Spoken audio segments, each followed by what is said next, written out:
bundan bir 70 yoki 80 yil avval Shom o'lkalarida bo'lgan bir voqea, bo'lib o'tgan voqea. Ana shu Shomdagi bir masjidning imomiga payg'ambarimiz sollallohu alayhi vasallam tushiga kiradi. Tushiga kirib aytadiki, falonchiga borib ayt, u shu falonchi jannatda mening hamrohim bo'ladi, do'stim bo'ladi. Rasululloh ismini aytgan boyagi falonchi kishi shu masjid yonidagi kichkinagina bir do'konda savdo qiladigan oddiy odam edi.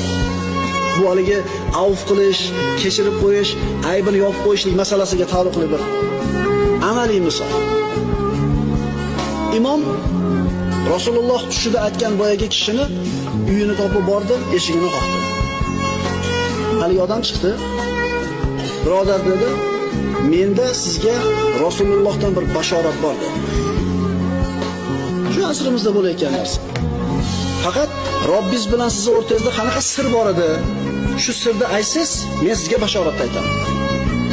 Boyagi kishi imomdan uni sirini fosh qilmaslik va'dasini olib, voqeani aytib berdi. Vallohi bir ayolga uylangan. Oradan 5 oy o'tib tug'adigan bo'lib qoldi.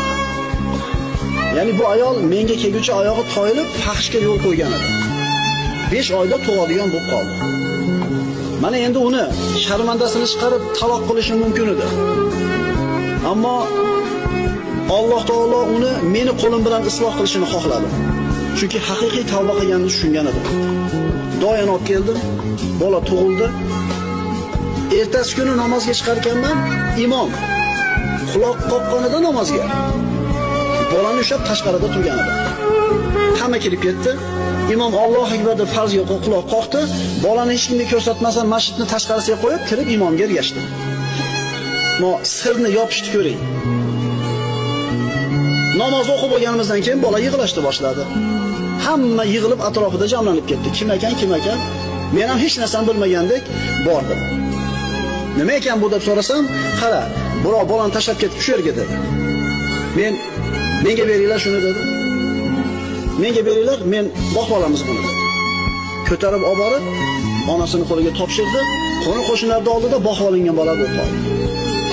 Mana shu qilgan ishi uchun, mana shu aybini yopib qo'yganligi uchun, sharmanda qilmasdan avf qilib qo'yganligi uchun Rasululloh tushiga kirib, falonchiga ayt, jannatdagi mening rafiqim bo'ladi. Bu sahoba emas, bu tobiin emas, bu siz bilan biz yashagan asrdagi oddiy bir odamning ishi.